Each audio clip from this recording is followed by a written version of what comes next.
Hello everyone, welcome to my channel. আজ তোমাদের শেখাবো ইংলিশ কি। ইংলিশ একটি আন্তর্জাতিক ভাষা।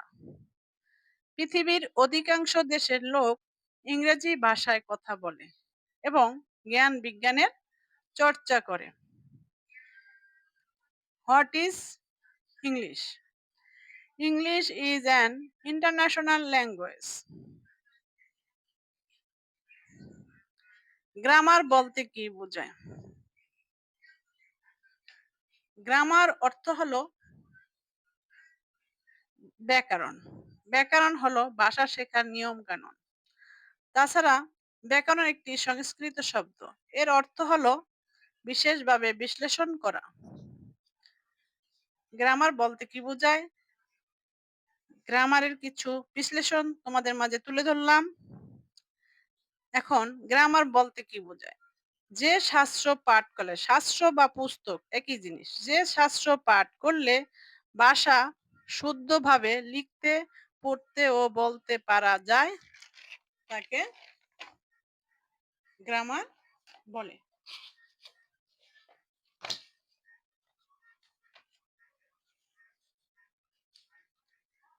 What is grammar? Grammar is a combination of some particular rules which are used in speaking, reading, and writing a language correctly. সঠিকভাবে ভাষা বলা, পড়া, বলা এবং লেখা ব্যবহার করা হয় কিসের বিশেষ নিয়ম নীতি, যা গ্রামারের সংমিশ্রণ ঘটায়। ইংলিশ গ্রামার বলতে কি বোঝায়? Grammar and English grammar same, শুধু একটু পার্থক্য হলো ইংলিশ গ্রামারের ক্ষেত্রে ইংরেজি শব্দটা উচ্চারণ করলেই হবে। যে পুস্তক পাঠ করলে ইংরেজি ভাষা শুদ্ধ রূপে বলতে, পড়তে ও লিখতে পারা যায় তাকে ইংলিশ গ্রামার বলে।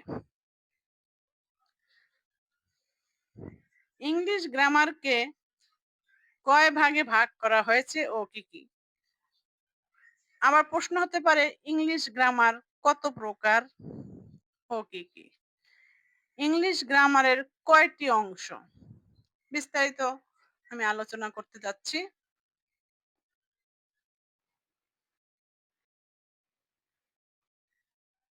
ইংলিশ গ্রামারের 5টি অংশ। অর্থোগ্রাফি, বর্ণ প্রকরণ। গ্রামার এর যে অংশে লেটারের বিশুদ্ধ উচ্চারণ ও প্রকারভেদ সম্পর্কে বর্ণনা করা হয় তাকে অর্থোগ্রাফি বলে, যেমন ভাওয়েল, অ্যালফাবেট ইত্যাদি। ইটোমোলজি, শব্দ প্রকরণ। গ্রামারের যে অংশে ওয়ার্ডের ব্যুৎপত্তি সম্পর্কে আলোচনা করা হয় তাকে ইটোমোলজি বলে, যেমন নাউন, প্রোনাউন, ভার্ব ইত্যাদি।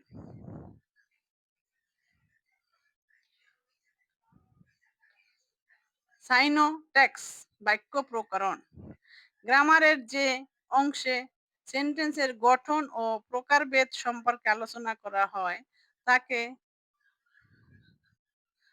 সাইনট্যাক্স বলে, যেমন word, subject, verb, object etcetera.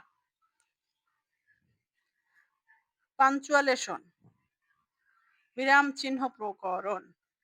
আমরা তো হয়তোবা বাংলায় বিরাম চিহ্নটা ভালোভাবে চিনি, কিন্তু পাঞ্চুয়ালেশন শব্দটা হয়তোবা অনেকেই বুঝতে পারি, আবার অনেকে বুঝতে পারি না।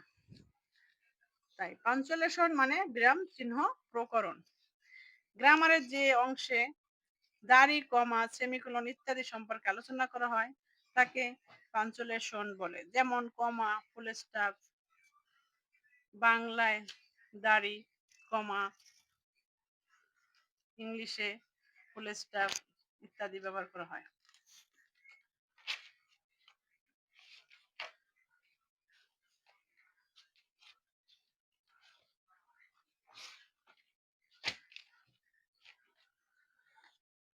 ফরসডি ছন্দ প্রকরণ। গ্রামারের যে অংশে ইংরেজি কবিতার ছন্দ সম্পর্কে আলোচনা করা হয় তাকে ফরসডি বলে। যেমন হোয়াইস রাইস, প্লে লে ইত্যাদি। আমরা বাংলায় তো অনেক ছন্দ বলতে পারি, কিন্তু ইংলিশে তো ছন্দ সেরকম বলতে পারি না। তাই আমরা চেষ্টা করব পরবর্তীতে ইংলিশে সে ধরনের ছন্দ, কবিতা জানার জন্য। আমার ভিডিওটি ভালো লাগলে প্লিজ চ্যানেলটি লাইক অ্যান্ড সাবস্ক্রাইব করে দিন। পরবর্তীতে জানি আরো ভালো কোনো শেখার নতুন ভিডিও নিয়ে আসতে পারি। ধন্যবাদ সবাইকে।